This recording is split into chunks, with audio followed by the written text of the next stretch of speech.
fast. Oh, sorry.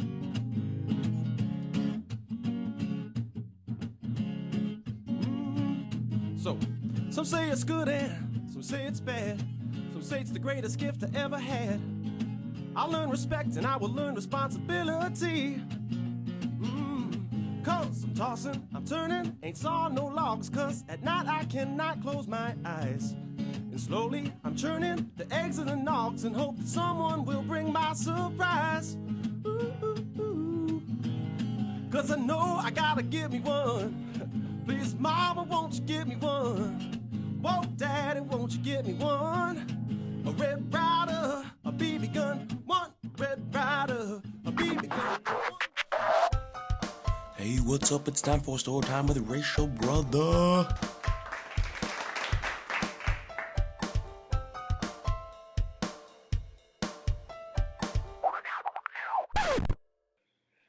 Hey, welcome back to Mike and the Crew in the Morning, and it's time for Showtime with Racial Brother, but he is here, he's no longer here, he will never be here, but that's just the name of the segment because I haven't had time to change it. Anyway. And I don't think you will, because it's just cool. Yeah, and it kind of makes sense, but anyway, why are you laying... Because it's story time. Amber wants to lay down. Well, then, come here for a minute. You mean Thumper? Thumper, Amber, whatever, everyone knows who she is. Pretty much, I guess. Anyway, Alright. So, it's story time, and since this is the Christmas episode, we decided What? Can you tell us another story, Uncle Jeffy? What story do you want to hear? The Grinch! The Grinch? Hey, Hollywood, would you like to help me tell this story? Sure. All right. Can I lay down and listen? Sure. Oh, sure. I'm already laying down, so Okay. yeah. All right. So, me and Hollywood are gonna be telling how Dr. Seuss's classic story of how the Grinch stole Christmas. So everyone, sit back, relax, and enjoy.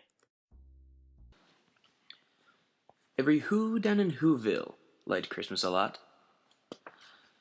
But the Grinch, who lived just north of Whoville, did not. The Grinch hated Christmas, the whole Christmas season. Now please don't ask why, no one quite knows the reason. It could be that his head wasn't screwed on just right. It could be perhaps that his shoes were too tight. But I think that the most likely reason of all may have been that his heart was just 2 sizes too small. But whatever the reason, his heart or his shoes, he stood there on Christmas Eve, hating the Whos, staring down from his cave with a sour, grinchy frown at the warm lighted windows below in their town, for he knew every Who down in Whoville beneath was busy hanging a mistletoe wreath.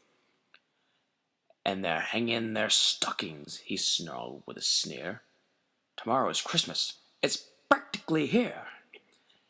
Then he growled with his Grinch fingers nervously drumming.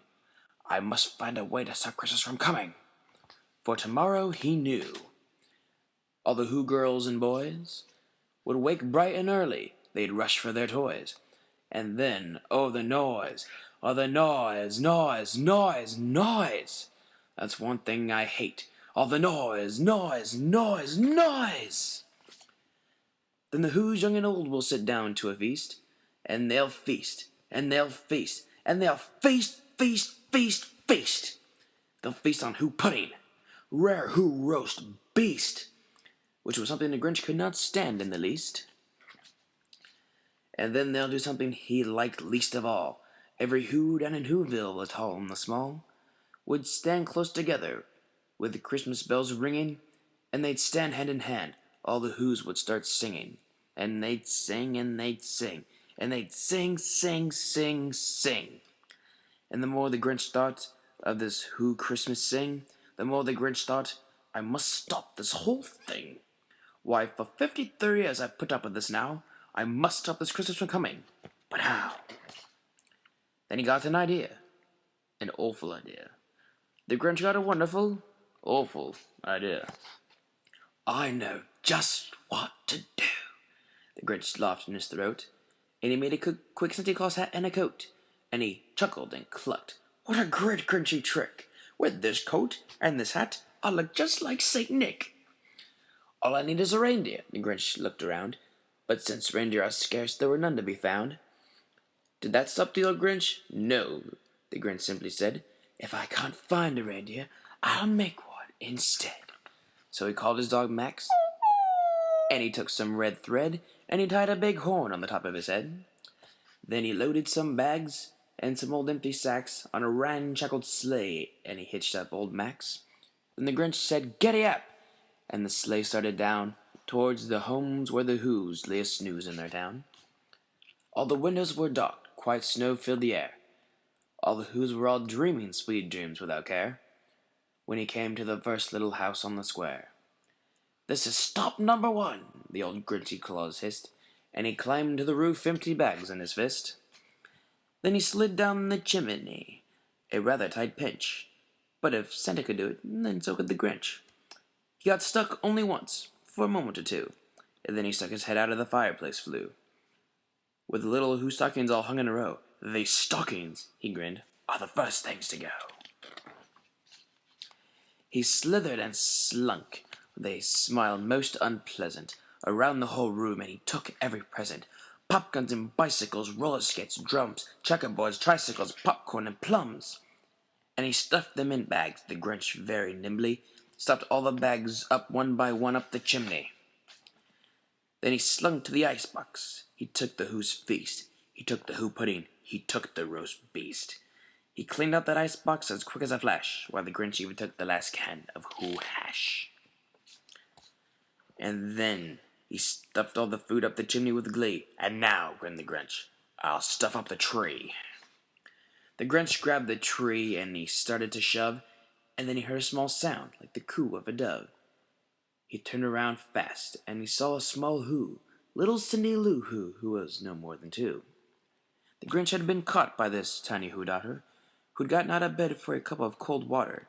She stared at the Grinch and said, "Santa Claus, why? Why are you taking our Christmas tree? Why?" But you know that old Grinch was so smart and so slick. He thought of a lie, and he thought it up quick. "Why, my sweet little tot," the fake Santa Claus lied, "there's a light on this tree that won't light on one side. So I'm taking it back to my workshop, my dear. I'll fix it up there, and then I'll bring it back here."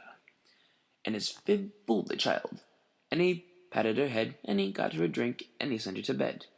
And then Cindy Lou Who went to bed with her cup, and he went to the chimney and stuffed the tree up. And then the last thing he took was the log for their fire, and he went up the chimney himself, the old liar.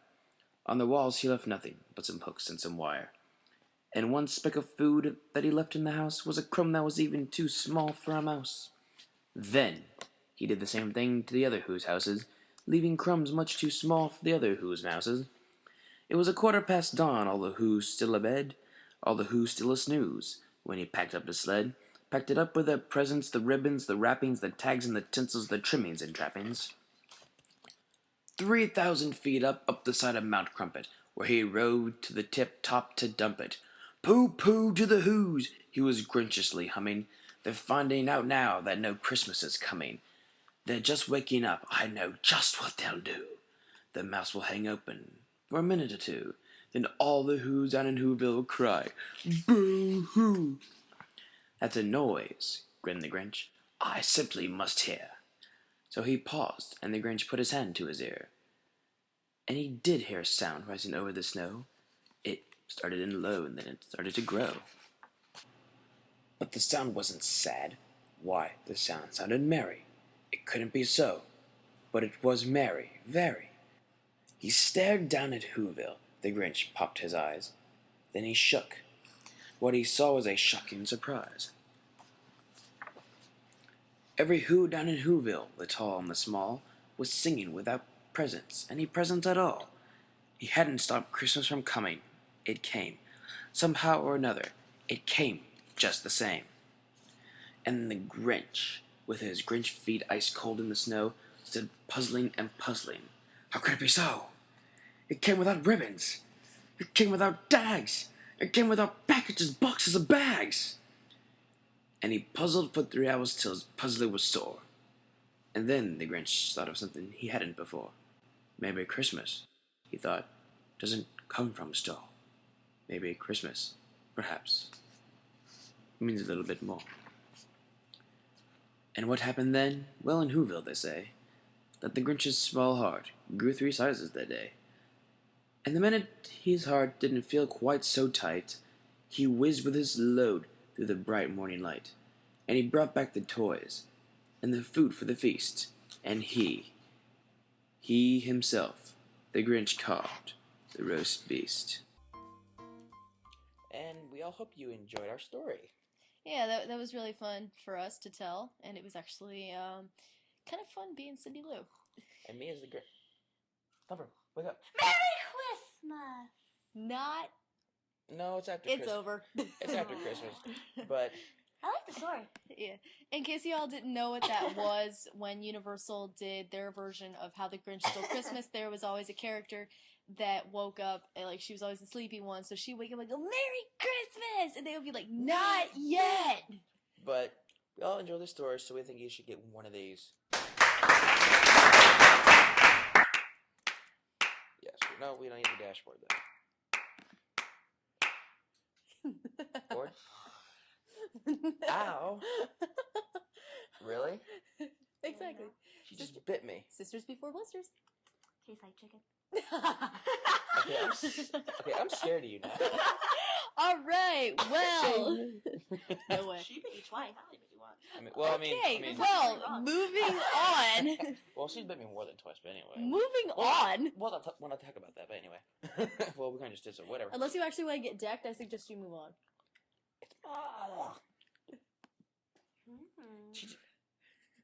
What? Okay, well. Well, alright, that made no sense right there. Well, it wasn't really supposed to. Okay, well. Here's your sign. Alright, well, we hope you all enjoyed the story and yes. our little subsequent talking afterwards that made no sense whatsoever.